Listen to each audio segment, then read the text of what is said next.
আমরা যেহেতু ঘোষণা গেছে আমরা ক্লাস পরীক্ষার বিষয়টি আমরা চাই স্টুডেন্টরা আসুক ক্লাসে, আমরা চাই তারা ক্লাস করতে এসে আমাদের মিছিলগুলোতে জয়েন করুন। মিডিয়া আমরা সমন্বিত হবে। এখানে আমরা ধর্মঘট আমাদের একদিনের ছিল, আজকের ছিল খুবই সফলভাবে ধর্মঘট পালিত হয়েছে। শিক্ষার্থীরা যারা ক্লাসে আসবে তাদের প্রত্যেককে আমরা সঙ্গে নিয়ে আমরা উপস্থিত কার্যালয়ে চলে যাচ্ছি।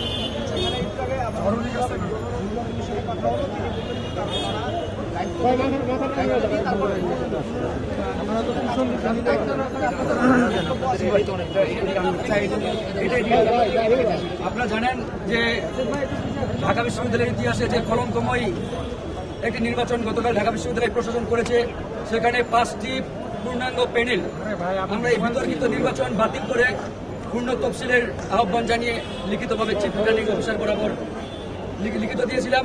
এবং আজকে আমরা সেই পূর্ণ 5টি প্যানেল আবারও ঘোষণা করতেছি যে এই বিতর্কিত নির্বাচন আমরা মানি না এবং এই নির্বাচন আগামী 3 দিনের মধ্যে আপনারা বাতিল করে পূর্ণ নির্বাচনের তফসিল ঘোষণা করুন। এবং এই নির্বাচন বাতিল করার জন্য আগামীকাল দুপুর 12টায় ঢাকা বিশ্ববিদ্যালয়ের রাজু ভাস্কর্যে ঢাকা বিশ্ববিদ্যালয়ের সাধারণ শিক্ষার্থীদের নিয়ে একটি বিক্ষোভ মিছিল বের হবে এবং সেই বিক্ষোভ মিছিলটি ঢাকা বিশ্ববিদ্যালয়ের উপাচার্য বরাবর গিয়ে আমাদের যে দাবি দেওয়া সেগুলো আমরা লিখিতভাবে উপাচার্যকে জানাবো। শপথ নেওয়া ভিপি শপথ নেওয়া এবং আরেকজন আক্তার তার শপথ নেওয়াকে আপনারা সমর্থন করেন কিনা? এটা আমরা এখনো এই বিষয়ে আমাদের সিদ্ধান্ত বা এটা আমরা বলতে পারছি যে 5টি প্যানেল নির্বাচনে অংশগ্রহণ করেছিলাম। প্যানেলের সিদ্ধান্ত হচ্ছে এই বিতর্কিত নির্বাচন আমরা মানি না, যেখানে আমরা নির্বাচন মানি না সেখানে শপথ নেওয়া না নেওয়ার প্রশ্ন আছে। না না, এটা প্যানেলে আমি শপথ না নেন হচ্ছে নির্বাচন যেখানে আমরা মানি না সেখানে শপথ নেওয়া না নেওয়ার প্রশ্ন আছে।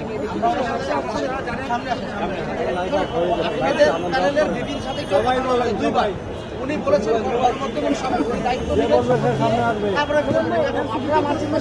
বিষয়টা হচ্ছে আমাদের কালকে আহত হয়েছিল হাসপাতাল থেকে নিয়ে এসেছি এবং আজকে সে অসুস্থ, সে একটু পর অসুস্থ হয়ে পড়ছে। এখন আপনারা জানেন যে সেটা ওইখানে অনেক ছাত্রলীগের নেতা কর্মীরা ছিল, সে সেখানে একটা বক্তব্য দিয়েছে, যেভাবে ও বক্তব্যটা তার মুখ থেকে আসছে এবং সে এখানে এসে একটা বক্তব্য দিয়েছে। আসলে আমরা একটা সংগঠনের সাথে জড়িত, আমরা সম্মিলিত সিদ্ধান্ত নিয়ে থাকি। আমাদের বিপিও আমাদের সিদ্ধান্ত মতো সে কাজ করবে এবং আমরা সিদ্ধান্ত নিয়েছি যে আমরা এই নির্বাচনকে বর্জন করেছি এবং আমরা যে আন্দোলনের ডাক দেওয়া হয়েছে আমরা 5টি প্যানেল সম্মিলিতভাবেই সেই কর্মসূচিগুলো পালন করব।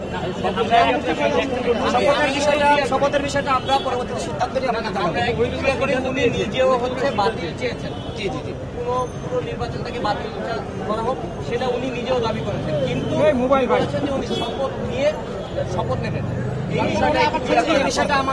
এই বিষয়টা আমাদের আলোচনার বিষয়, আমরা আরো আলোচনা করব, আলোচনার ভিত্তিতে আপনাদেরকে আমরা সিদ্ধান্ত জানাবো।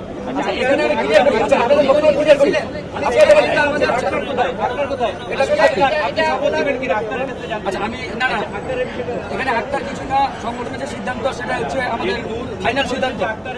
হ্যাঁ, আমি বলতেছি নুরুল হক নূর ঢাকা বিশ্ববিদ্যালয়ের শিক্ষার্থীদের প্রত্যক্ষ নির্বাচনের মাধ্যমে একজন প্রতিনিধি, সে ঢাকা বিশ্ববিদ্যালয়ের শিক্ষার্থীদের অধিকার রক্ষার দায়িত্ব তার। তো সেই দিক থেকে সে বলেছে যে আমি শপথ নিব, সেটা আমরা জানি না, আপনাদের মাধ্যমে জানতে পারলাম। কিন্তু সাংগঠনিকভাবে যে সিদ্ধান্ত আপনারা জানেন, বাংলাদেশ সাধারণ ছাত্র অধিকার সংরক্ষণ পরিষদ এই সংগঠনের ব্যানারে আমরা এই নির্বাচনে অংশগ্রহণ করেছি এবং এই সংগঠনের সিদ্ধান্ত হচ্ছে এই বিতর্কিত নির্বাচন আমরা বাতিল চাই এবং আগামী 3 দিনের ভিতরে আমরা পূর্ণ তফসিল চাই। এটা হচ্ছে আমাদের ফাইনাল সিদ্ধান্ত। আমরা প্রত্যাশা করবো আমাদের যে আলোচনাটি হয়েছে, যেহেতু নির্বাচনটি হচ্ছে প্রশ্নবিদ্ধ নির্বাচনের ফলাফলকে আমরা গ্রহণ করি না, আমরা প্রত্যাশা করবো তিনি জয়ী হয়েছেন, তাকে আটকাতে পারেনি, তারপর আমরা প্রত্যাশা করবো পুরো নির্বাচন একটি প্রশ্নবিদ্ধ নির্বাচন তিনি শপথ গ্রহণ করবেন। এটা হচ্ছে ফাইনাল। এই বিষয়ে শপথ গ্রহণ আপনাদের তাদের এই সিদ্ধান্ত থেকে কি আপনারা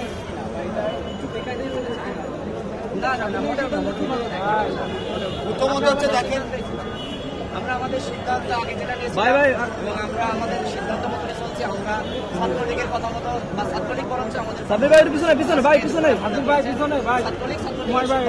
চলছে। আমরা আমাদের যে প্যানেল বিভিন্ন প্যানেল আমরা একত্রিত হয়েছি, একত্রিতবদ্ধভাবে যে আন্দোলনের ঘোষণা দিচ্ছি, আমরা আমাদের সিদ্ধান্ত মতো কর্মসূচি বাস্তবায়ন করব। নুরু বলেছিলেন যে শ্রমণ যেহেতু আসছে সভাপতি, আমরা বিচার সভাপতি আসছে বলেন আমরা বিচার আমরা আমরা যে কোনো আমরা বিচার চাই।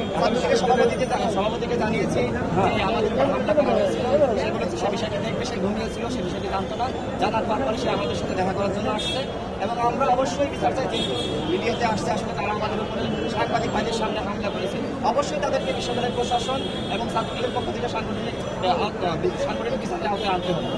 এবং আমরা তো আমাদের কর্মসূচি এই বিচারের দাবিতে এবং কোনো নির্বাচনের দাবিতে আমরা তো আমাদের কর্মসূচি ঘোষণা করেছি। এবং আমাদের নুরুল্লাহ নূর, আপনারা জানেন যে আমি আগেও বলেছি, সে কিছুটা অসুস্থ, সাংবাদিকরা বিভিন্ন সময় তাকে বিভিন্ন প্রশ্ন করছে, যে কারণে সে অসুস্থতার কারণে আসলে সে প্রশ্নগুলো আসলে ঠিক মতন আসলে তার উত্তর দেওয়া হয়ে উঠছে না।